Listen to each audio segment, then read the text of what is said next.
Good afternoon. I will begin with one overarching message. We at the Fed understand the hardship that high inflation is causing. We're strongly committed to bringing inflation back down, and we're moving expeditiously to do so. We have both the tools we need and the resolve that it will take to restore price stability on behalf of American families and businesses. The economy and the country have been through a lot over the past 2.5 years and have proved resilient. It is essential that we bring inflation down if we are to have a sustained period of strong labor market conditions that benefit all. From the standpoint of our congressional mandate to promote maximum employment and price stability, the current picture is plain to see. The labor market is extremely tight, and inflation is much too high.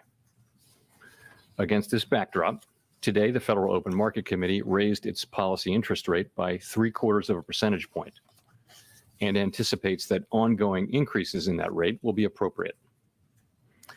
In addition, we are continuing the process of significantly reducing the size of our balance sheet.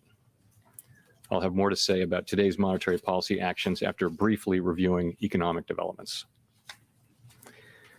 Overall economic activity edged down in the first quarter as unusually sharp swings in inventories and net exports more than offset continued strong underlying demand.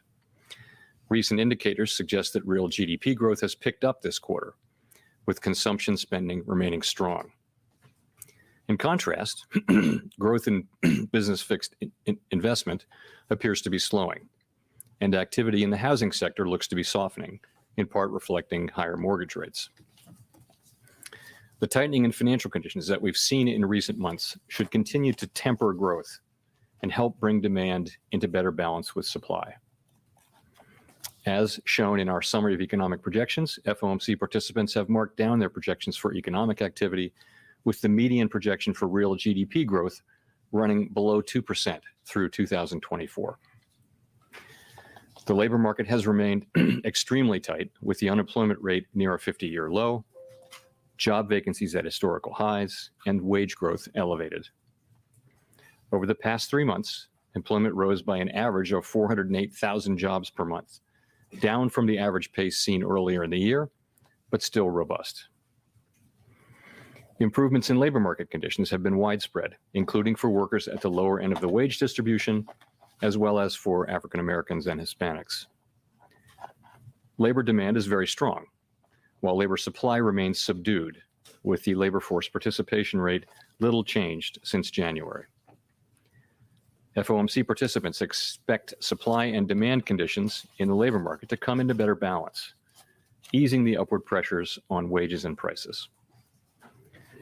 The median projection in the SEP for the unemployment rate rises somewhat over the next few years, moving from 3.7% at the end of this year to 4.1% in 2024, levels that are noticeably above the March projections. Inflation remains well above our longer run goal of 2%. Over the 12 months ending in April, total PCE prices rose 6.3%, excluding the volatile food and energy categories. Core prices rose 4.9%. In May, the 12-month change in the Consumer Price Index came in above expectations at 8.6%, and the change in the core CPI was 6%. Aggregate demand is strong. Supply constraints have been larger and long-lasting than anticipated, and price pressures have spread to a broad range of goods and services. The surge in prices of crude oil and other commodities that resulted from Russia's invasion of Ukraine is boosting prices for gasoline and food and is creating additional upward pressure on inflation.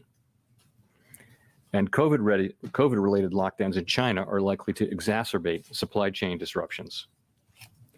FOMC participants have revised up their projections for inflation this year, particularly for total PCE inflation, given developments in food and energy prices. The median projection is 5.2% this year and falls to 2.6% next year and 2.2% in 2024. Participants continue to see risks to inflation as weighted to the upside. The Fed's monetary policy actions are guided by our mandate to promote maximum employment and stable prices for the American people. My colleagues and I are acutely aware that high inflation imposes significant hardship, especially on those least able to meet the higher costs of essentials like food, housing, and transportation.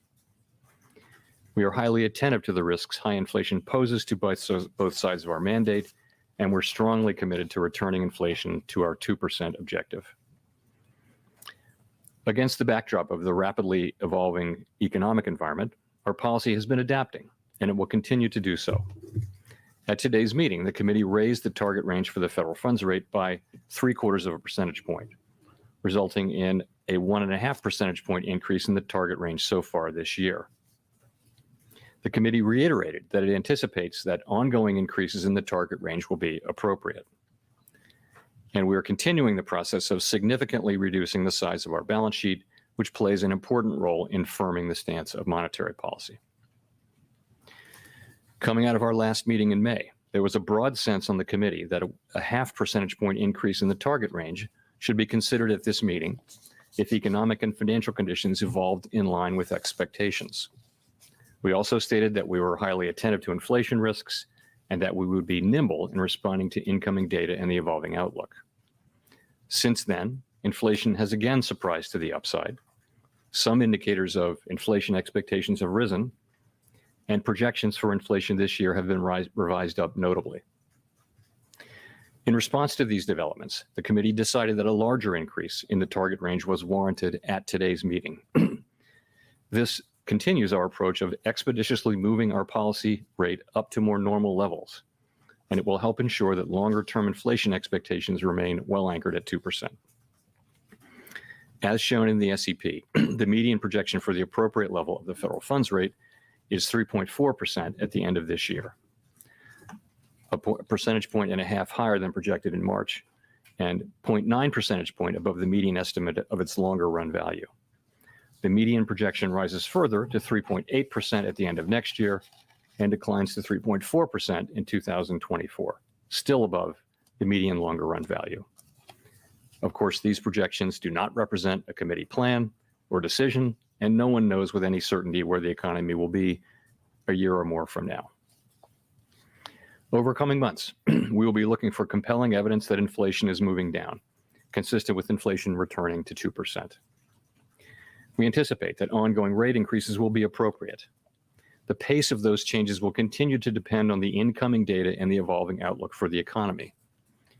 Clearly, today's 75 basis point increase is an unusually large one, and I do not expect moves of this size to be common. From the perspective of today, either a 50 basis point or a 75 basis point increase seems most likely at our next meeting. We will, however, make our decisions meeting by meeting, and will continue to communicate our thinking as clearly as we can. Our overarching focus is using our tools to bring inflation back down to our 2% goal and to keep longer-term inflation expectations well anchored. Making appropriate monetary policy in this uncertain environment requires a recognition that the economy often evolves in unexpected ways. Inflation has obviously surprised to the upside over the past year, and further surprises could be in store. We therefore will need to be nimble in responding to incoming data and the evolving outlook. And we will strive to avoid adding uncertainty to what is already an extraordinarily challenging and uncertain time.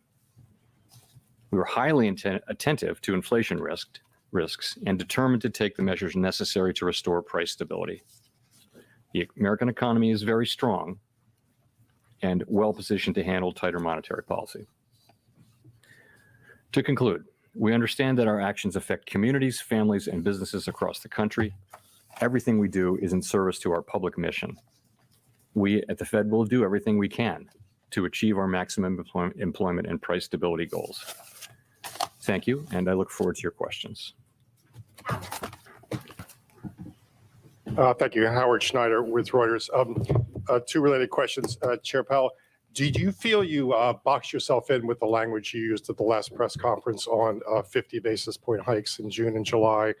And would you please give us as detailed a sense as you can of what role you played in reshaping market expectations so quickly on Monday?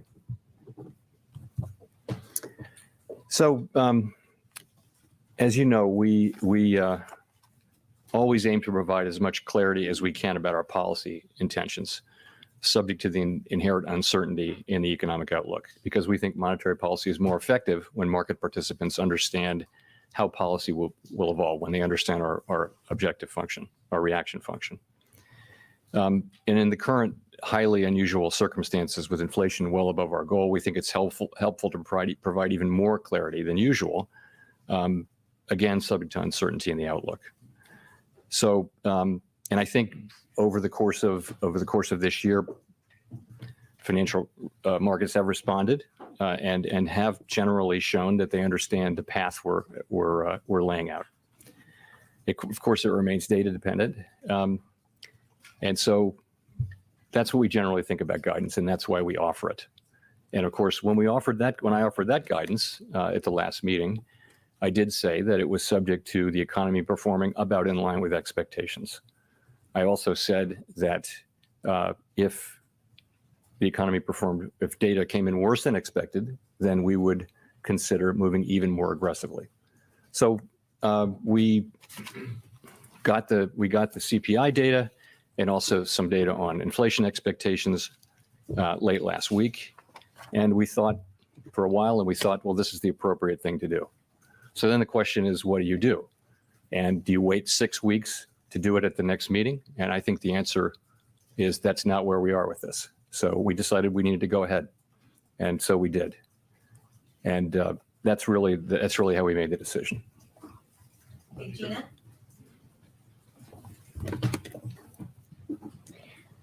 Thanks for taking our questions. Gina Smilik with the New York Times. I guess I wonder if you could describe for us a little bit how you're deciding how aggressive you need to be. So obviously 75 today. What did 75 achieve that 50 wouldn't have? And why not just go for a full percentage point at some point? Sure. So if you take a step back, what we're looking for is compelling evidence that inflationary pressures are abating and that inflation is moving back down. And we'd like to see that in the form of a series of declining monthly inflation readings. That's what we're looking for. And by this point, we had actually been expecting to see clear signs of at least inflation flattening out and ideally beginning to decline.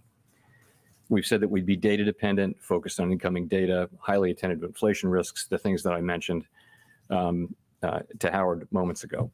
So contrary to expectations, inflation again surprised to the upside. Some indicators of inflation expectations have risen, and projections of this year have moved up notably. So we thought that strong action was warranted at this meeting, and today we delivered that in the form of a 75 basis point rate hike, as I mentioned. So what was the point of it really is this. We've been moving rates up expeditiously to more normal levels. And over the course of the 7 months since we pivoted and began moving in this direction, we've seen financial conditions tighten, and appropriately so. But the federal funds rate, even after this move, is at 1.6%. So again, the committee is moving rates up expeditiously to more normal levels.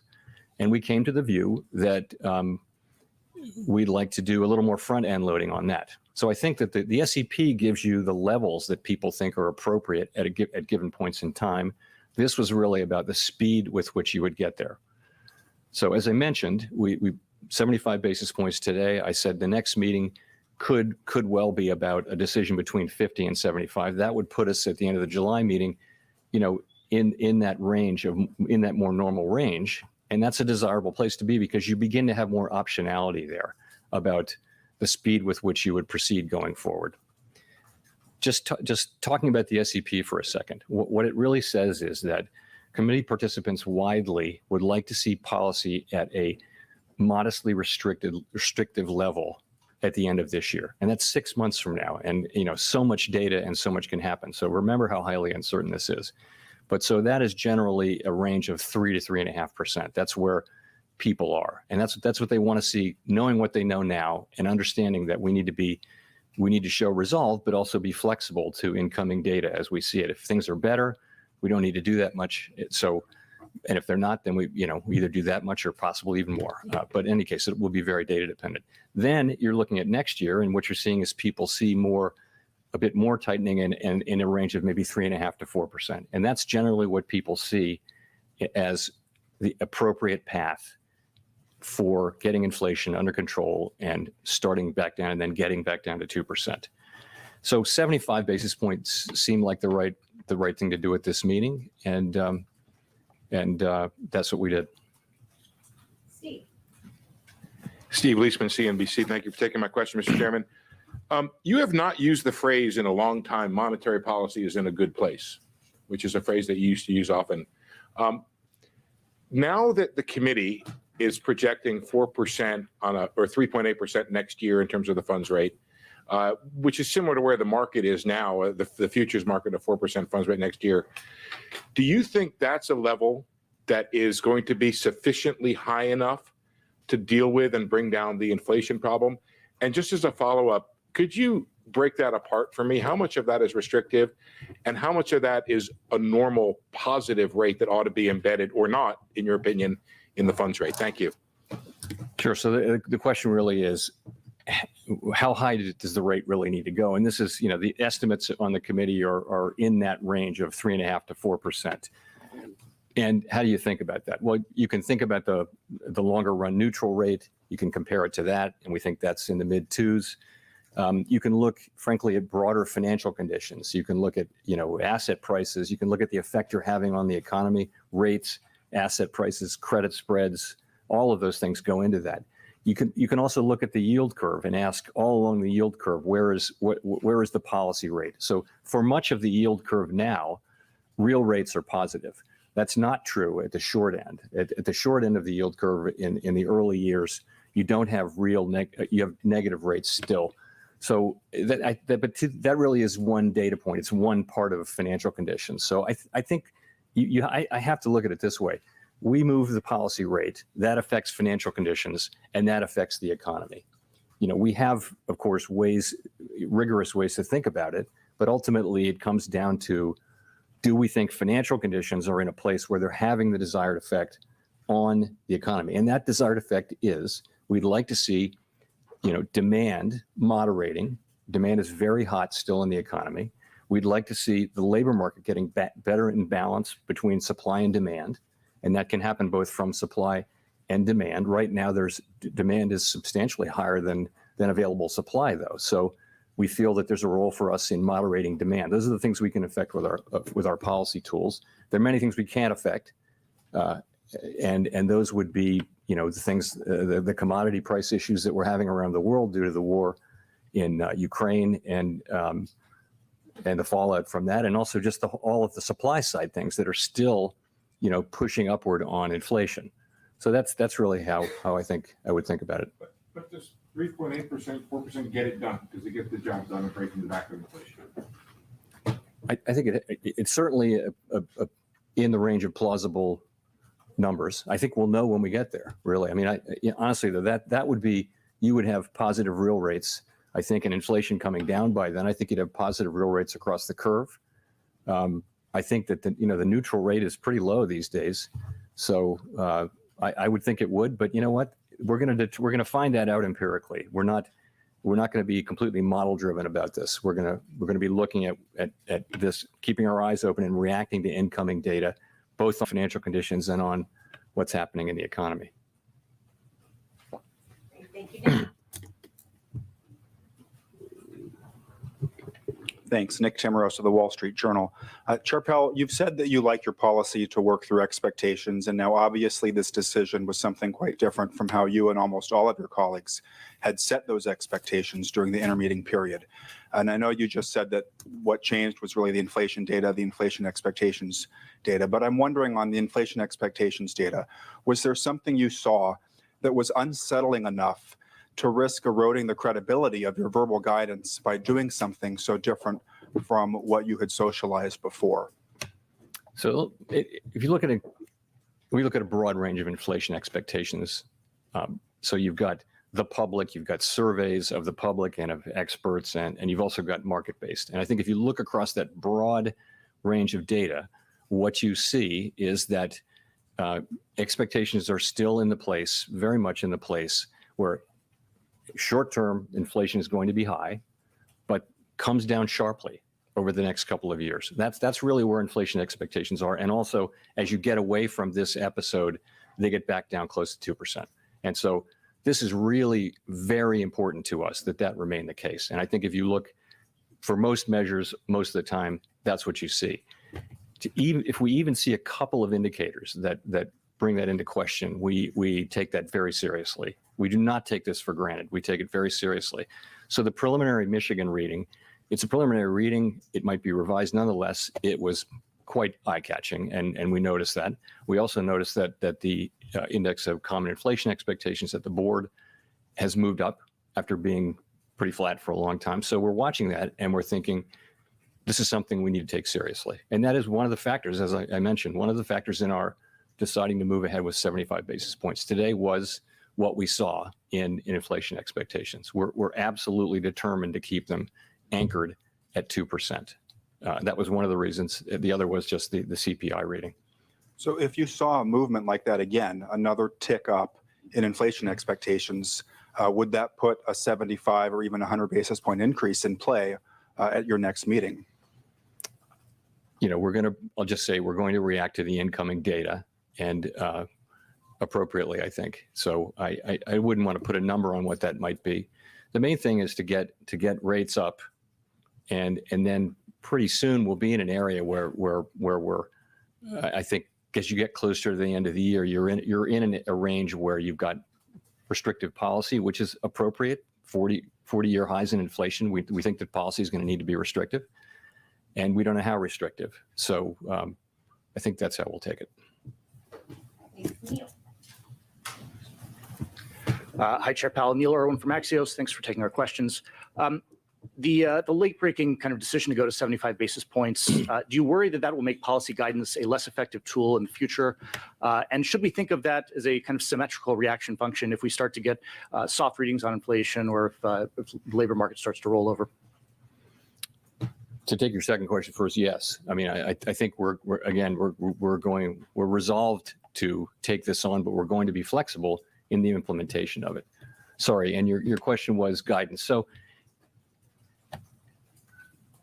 again, the overall exercise is that we try to provide as much clarity about our policy intentions as we can, because we think that makes monetary policy work better. It's always a trade-off, because you have to live with that guidance. And so you do it, and it helps a lot of the time. I frankly think this year has been a demonstration of how well it can work. With us having really just done a very little in the way of raising interest rates, financial conditions have tightened quite significantly through the expectations channel, as we've made it clear what our plans are. So I think that's been a very healthy thing to be happening. So, and I would hope that it's always going to be any guidance that we give is always going to be subject to things working out about as we expect. And in this particular situation, we're looking for something specific, and that is progress on inflation. We want to see progress. We want to see inflation can't go down until it flattens out, and that's what we're looking to see. And if we don't see that, then that's the kind of thing that will cause. Even if we don't see progress for a longer period, that could cause us to react. But we will soon enough. We will be seeing some progress at some point, and we'll react appropriately to that too. But I would like to think, though, that our guidance is still credible, but it's always going to be conditional on what happens. This is an unusual situation to get, some data late during blackout, very close to our meeting. Very unusual to one that would actually change the outcome. So I've only seen, in my 10 years plus here at the Fed, I've only seen something like that, even close to that, one or two times. So I don't think it's something that'll come up a great deal. Colby. Thank you so much for taking our questions. Colby Smith with the Financial Times. On the clear and convincing threshold for the inflation trajectory, what is the level of realized inflation that meets that criteria? And how is the committee thinking about the potential trade-off of much higher unemployment than even what's forecasted in the SEP if inflation is not moderating, at this acceptable pace? So the second part I didn't get. What's the potential trade-off with higher unemployment than even what's forecasted in the SEP if inflation is not moderating at an acceptable pace? Right. So what we want to see is a series of declining monthly readings for inflation, and we'd like to see inflation headed down. So, but and right now our policy rate is well below neutral, right? So soon enough we'll have our policy rate. Let's assume the world works about like the SEP says, the policy rate will be up where we think it should be.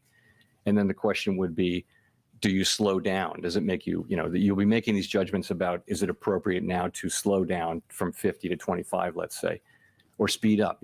So that's the kind of thinking we'll be doing. And we're looking, ultimately, we're not going to declare victory until we see a series of these, really see convincing evidence, compelling evidence that inflation is coming down. And that's what I mean by, that's what it would take for us to say, okay, we think this job is done. Because we saw, and frankly, we saw last year, inflation came down over the course of the summer and then turned right around and went back up. So I think we're going to be careful about declaring victory. But again, the implementation of our policy is going to be flexible and sensitive to incoming data. Are you more concerned now that to bring down inflation, it's going to require more than just some pain at this point? So again, I think that I do think that their objective, and this is what's reflected in the SEP, but our objective really is to bring inflation down to 2% while the labor market remains strong. I think that what's becoming more clear is that many factors that we don't control are going to play a very significant role in deciding whether that's possible or not. And there I'm thinking, of course, of commodity prices, the war in Ukraine, supply chain, things like that, where we really can't, the monetary policy stance doesn't affect those things. So, but having said that, there is a path. There's a path for us to get there. It's not getting easier. It's getting more challenging because of these external forces, and that path is to move demand down, and you have a lot of surplus demand in take for example in the labor market. So you have two job vacancies essentially for every person actively seeking a job, and that has led to a real imbalance in wage negotiating. You could get to a place where that ratio was at a more normal level, and you would expect to see those wage pressures move back down to a level where people are still getting healthy wage increases, real wage increases, but at a level that's consistent with 2% inflation. So that's a possibility, and you could say the same thing about some of the product markets where there's just excess capacity, and where the strong demand has gone into where they're capacity constrained, right? So you have effectively what we think of as a vertical supply curve or close to it. So demand comes in and it's very strong, and it shows up in higher prices, not higher quantities, not more cars, because they can't make the cars because they don't have the semiconductors. So in principle, that could work in reverse. When demand comes down, you could see, and it's not guaranteed, but you could see prices coming down more than the typical economic relationships that you see in the textbooks would suggest, because of the unusual situation we're in on the supply side. So there's a pathway there. It is not going to be easy, and again, it's our objective, but as I mentioned, it's going to depend to some extent on factors we don't control. Rachel. Hi, Chair Powell. Thank you for taking our questions. Rachel Siegel from the Washington Post. So the new projections show the unemployment rate ticking up through 2024. Is a higher unemployment rate necessary in order to combat inflation? And what is lost if the unemployment rate has to go up and people lose their jobs in order to control inflation? Thank you. So you're right. In the SEP, we have unemployment going up to the median is 4.1%. There are, of course, a range of actual forecasts, and I would characterize that if you were to get inflation down to, on its way down to 2%, and the unemployment rate went up to 4.1%, that's still a historically low level. We hadn't seen unemployment rates below 4% until a couple of years ago. We'd seen it for like 1 year in the last 50.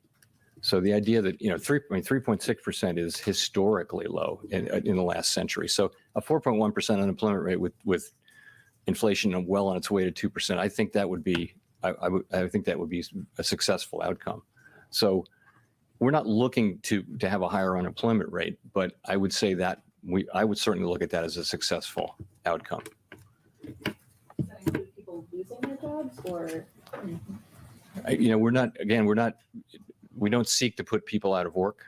Of course, we never think too many people are working and fewer people need to have jobs.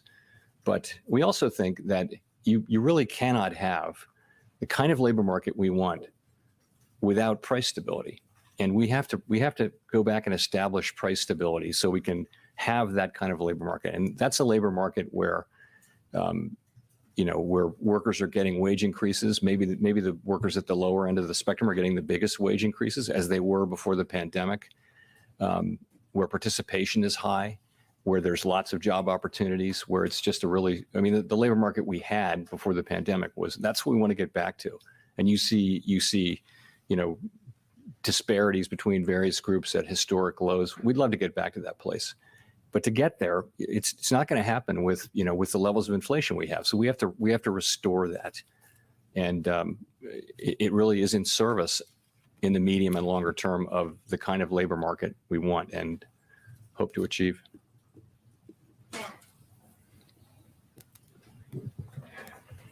Hi, Chair Powell, Matthew Bosa with Bloomberg. So as you just mentioned, the committee is now projecting a 0.5 percentage point rise in the unemployment rate and the SEPs over the next couple of years. And it removed a line from its policy statement about thinking that the labor market can remain strong while it tightens policy. You just mentioned that that is still your objective, though. So I'm wondering if you could explain why that line was removed from the statement, and also whether this means the FOMC is trying to induce a recession now to bring inflation down. Not trying to induce a recession now. Let's be clear about that. We're trying to achieve 2% inflation consistent with a strong labor market. That's what we're trying to do. So let me talk about that sentence. Clearly, it's our goal to bring about 2% inflation while keeping the labor market strong, right? And that's kind of what the SEP says. That the SEP has inflation getting down to a little above 2% in 2024 with unemployment at 4.1%. So, and this is a strong labor market. This is a good labor market. And as I mentioned, there are pathways to do it. But those pathways have become much more challenging due to factors that are not under our control. Again, thinking here of the fallout from the war in Ukraine, which has brought a spike in prices of energy, food, fertilizer, industrial chemicals, and also just the supply chains more broadly, which have been larger and longer lasting than anticipated. So the sentence that we deleted said that we believe that appropriate monetary policy effectively alone can bring about the result of 2% inflation with a strong labor market.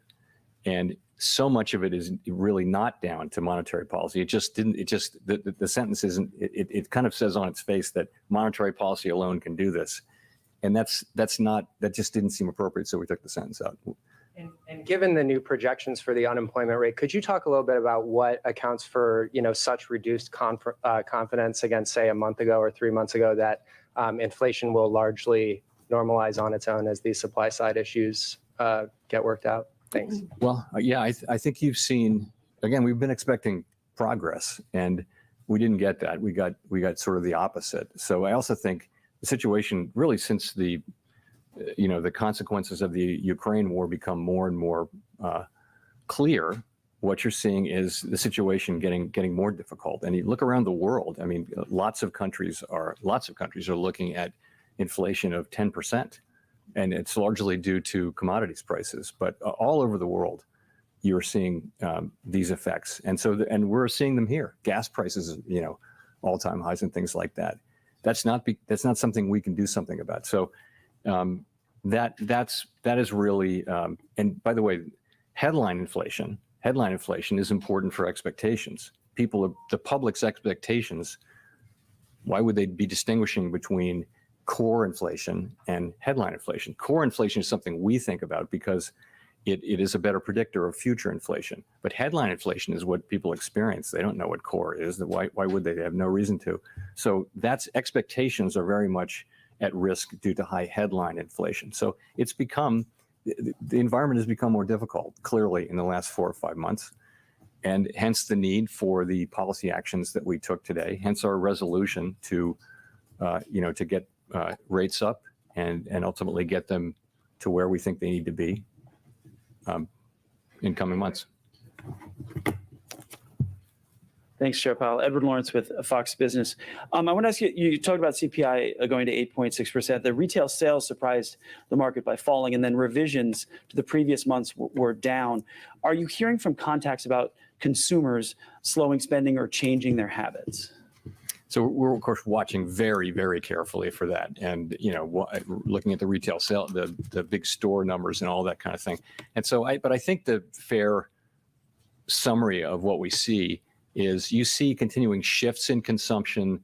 You see some things sales going down, but overall spending is very strong. The consumer's in really good shape financially. They're spending. There's no sign of a broader slowdown that I can see in the economy. People are talking about it a lot. Consumer confidence is very low. That's probably related to gas prices, and also just stock prices to some extent for other people. But that's what we're seeing. We're not seeing a broad slowdown. We see job growth slowing, but it's still at quite robust levels. We see the economy slowing a bit, but still growth levels, healthy growth levels. So then as you are raising rates in this economy, how closely are you watching consumer spending, or is there another indicator that you're watching more closely? It would be hard to watch anything much more closely than we watch consumer spending, but we watch everything. We watch business fixed investment, which actually has softened a bit. We're responsible for watching everything, but consumption is 60-some% of the economy, 2/3 of the economy. So naturally we spend a lot of time on that. And again, there's a lot going on. There are a lot of flows back and forth, but ultimately it does appear that the U.S. economy is in a strong position and well positioned to deal with higher interest rates. Michael McKee. Thank you, Mr. Chairman. Michael McKee from Bloomberg Radio and Television. Are you targeting headline inflation now or core inflation? In other words, how far would you chase oil prices if they keep going up, if that's going to be the component that drives expectations? Would you risk recession for a headline rate if the core rate is holding steady or starting to go down? So we're responsible for inflation in the law, and inflation means headline inflation. So that's our ultimate goal. We, of course, like all central banks do, look very, very carefully at core inflation because it's a much better predictor, and it's a much better predictor of where inflation is going, and it's also more relevant to our tools. As I mentioned, the parts that don't go into core are mostly outside the scope of our tools, so we look at that. But the current situation is particularly difficult because of what I mentioned about expectations. We can't affect. Really, I mean, the energy prices are set by global commodity prices, and most of food, not all of it, but most food prices are pretty heavily influenced by global commodity prices too. Also other things. So we can't really have much of an effect, but we have to be mindful of the potential effect on inflation expectations from headlines. So it's a very difficult situation to be in, and we can't do much about the difference between the elements that make up headline that are not in core. Could I just, as a follow-up, get a clarification on the SEP?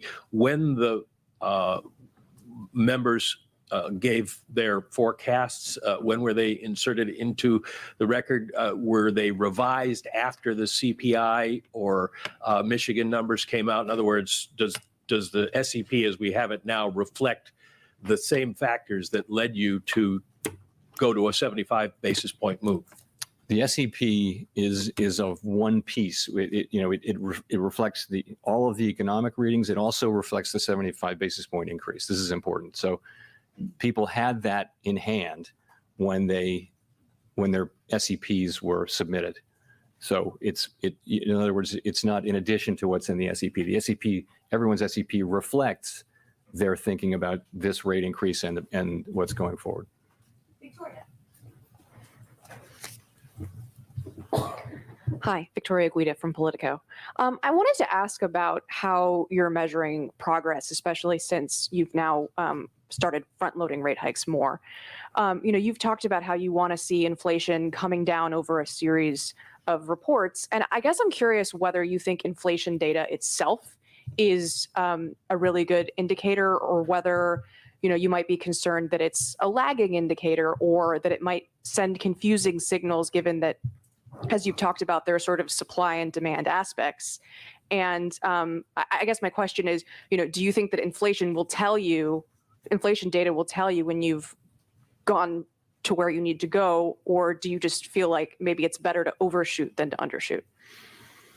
So I think the role that we can play, maybe the way to get at it is to say that the role that we can play is around demand, right? So, and we'll be able to see the areas that we can affect are those that are associated with excess demand.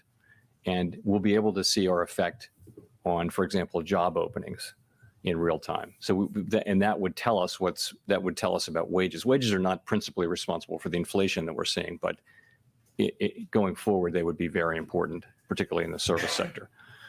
So, sorry, I'm not sure I'm getting to your question. My question is inflation data itself the best indicator for when you're getting to where you need to go, or might it lead you to go too far? There's always a risk of going too far or going not far enough. And it's going to be a very difficult judgment to make, or maybe not. Maybe it'll be really clear. But we're quite mindful of the dangers.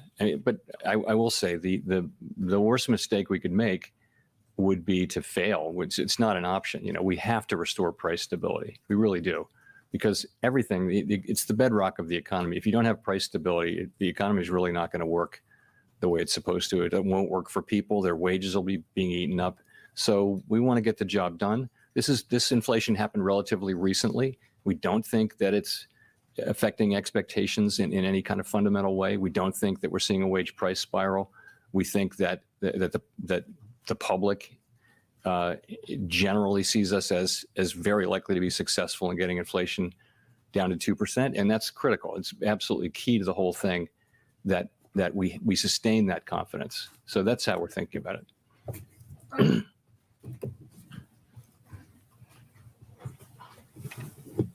Hi, Brian Chung with Yahoo Finance. I just want to expand, I guess, on what you just said now about the general public feeling like, you can get this done.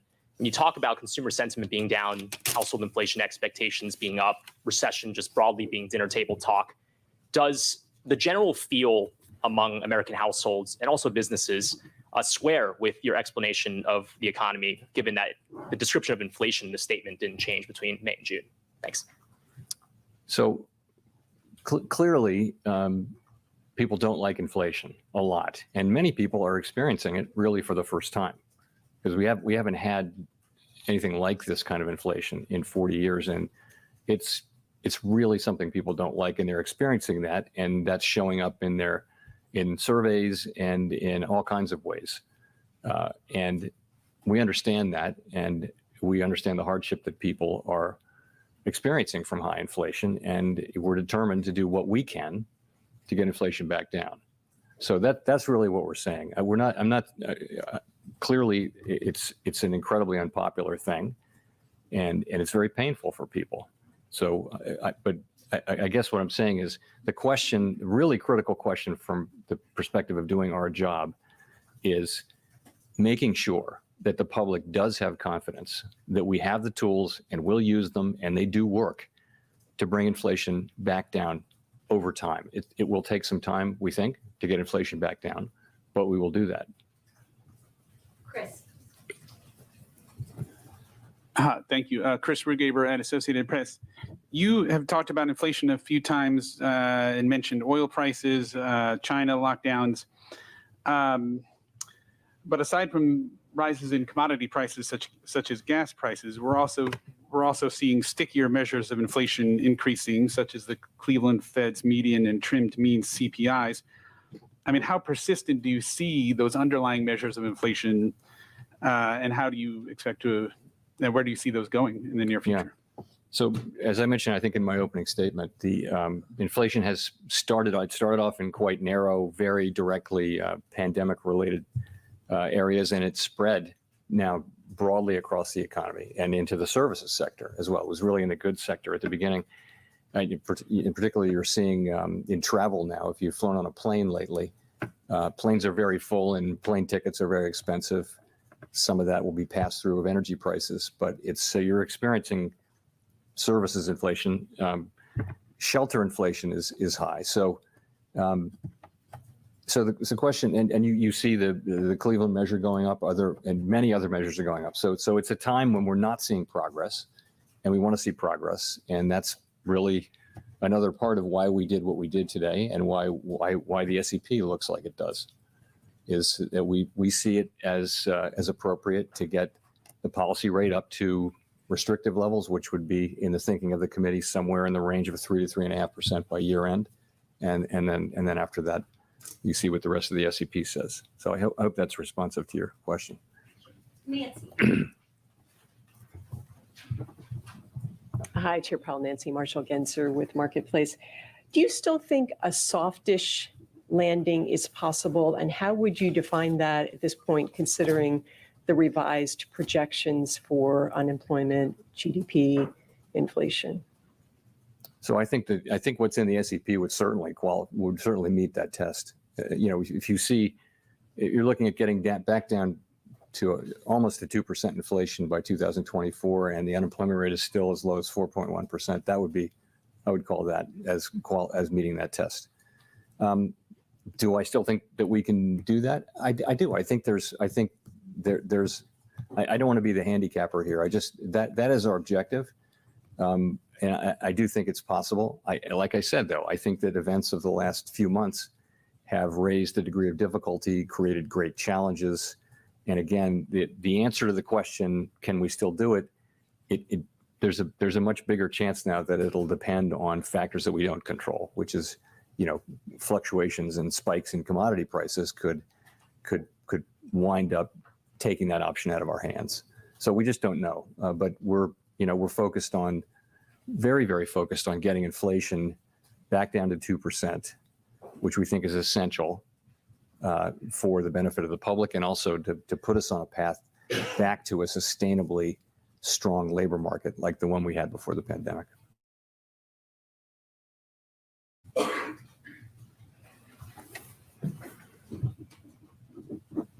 Thank you. Greg Robb from MarketWatch. Chair Powell, I was wondering if you could talk a little bit more. Economists are worried that you're kind of hitting the economy with a sledgehammer, and that now there's even more risk of a recession than a 50-50 path of rates. So could you talk a little bit more about that, and what evidence would get you to stop rate hikes and maybe even reverse them? Sure. So as I mentioned, financial conditions have tightened over the last 7 months, and that's a good thing, we think. But the federal funds rate, even after this increase, is at 1.6%. So it's hard to see how that is too high of a rate. And even if we did another, we're going to get here by the end of the summer somewhere in the twos probably. Still, that's still a low rate. So that's not a rate that is calculated to bring a recession on. And by then we'll have seen a whole lot more data. As I mentioned a couple times, the committee's views are around a modestly restrictive stance, which would be in the 3 to 3.5% range by the end of this year. But that's conditioned on that being the appropriate thing to do. If we see data going in a different direction, it'll be reflected in our policy, as you see today. We'll be watching if things go in a direction we don't expect, then we're going to adapt. And I would say this is a highly uncertain environment, extraordinarily uncertain environment. So again, we'll be determined and resolved, but flexible. Okay, Evan. Evan Reiser, Market News International. Thank you, Chair Powell. I was wondering if the Fed has initiated a review of the conduct of monetary policy over the last 2 years or so, given the inflation, and will that be shared with the public? And then secondly, given the illiquidity and extraordinary volatility in financial markets, are you concerned that QT will make that worse? Sorry, what was your question on QT? Just given the illiquidity and extraordinary volatility in financial markets, whether QT will make things worse. So, of course, we've been looking, very carefully and hard at why inflation picked up so much more than expected last year and why it proved so persistent. It's hard to overstate the extent of interest we have in that question, morning, noon, and night. So, but you have to understand the context. Really, the context is this: for decades before the pandemic and the reopening, you had a world where inflation was dominated by disinflationary forces such as declining population or aging demographics, let's call it that, globalization enabled by technology, other factors, low productivity. So, and that's how all the models work. It is decades and decades of data.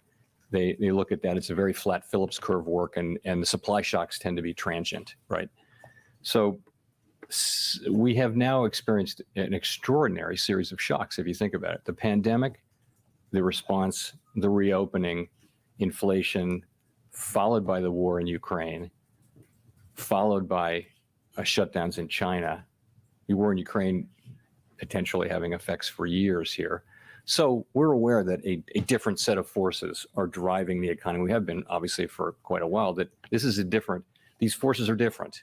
Inflation's behaving differently. And in our thinking, it really is a question of very strong demand, but you couldn't get this kind of inflation without a change on the supply side, which is there for anybody to see, which is these blockages and shortages and people dropping out of the labor force and things like that. So that's how we're looking at it. And we've done a lot of work internally on and thinking about what all that means. The thing is, you don't know whether those forces what extent are they going to be sustained? In other words, will we go back to a world that looks a little more like the old world, or are we really going to be in a world where major supply shocks go on and on? The history is you see these waves of supply shocks, as you did in the 70s, and then they go away, and sort of there's a new normal and things settle down. But honestly, we don't know what that's going to be. In the meantime, we have to find price stability in this new world and maximum employment in this new world where clearly inflationary forces you're seeing them everywhere. Again, if you look around the world at where inflation levels are, it's absolutely extraordinary. It's not just here. In fact, we're sort of in the middle of the pack. Although I think we have, of course, a different kind of inflation than other people have, and partly because our economy is stronger and more highly recovered. So that's what we're doing. We've done a lot of introspection and work on that. And sorry, on QT, we've communicated really clearly to the markets about what we're going to do there. Markets seem to be okay with it. We're phasing in. Treasury issuance is down quite a lot from where it's been. So I have no reason to think markets are forward-looking and they see this coming. I have no reason to think it will lead to illiquidity and problems. It seems to be kind of understood and accepted at this point. Thanks. For the last question, we'll go to Mark. Mr. Chairman, Mark Hamrick with Bankrate. Wonder what your assessment is about the outlook for the housing market, given the years-long increase in home prices and now the sharp rise in mortgage rates. And all that, of course, given the heightened sensitivity around the housing market, given the fact that it was a trigger for the great financial crisis over a decade ago. Thank you.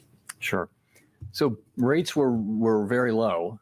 A good place to start is that rates were very, very low for quite a while because of the pandemic and the need to do everything we could to support the economy when unemployment was 14% and the true unemployment rate was well higher than that. So, and that was rates are low, and now they're coming back up to more normal or above levels. So in the meantime, while rates were low and while demand was really high, obviously demand for housing changed from wanting to live in urban areas to some extent to living in single family homes in the suburbs, famously. And so the demand was just suddenly much higher and low. So we saw prices moving up very, very strongly for the last couple of years. So that changes now, and rates have moved up. We're well aware that mortgage rates have moved up a lot, and you're seeing a changing housing market. We're watching it to see what will happen. How much will it really affect residential investment? Not really sure. How much will it affect housing prices? Not really sure. It's, obviously we're watching that quite carefully. You would think over time, so there's a tremendous amount of supply in the housing market of unfinished homes. And as those come online, whereas the supply of finished homes, the inventory of finished homes that are for sale is incredibly low, historically low. So that it's still a very tight market. So prices may keep going up for a while, even in a world where rates are up. So it's a complicated situation. We watch it very carefully.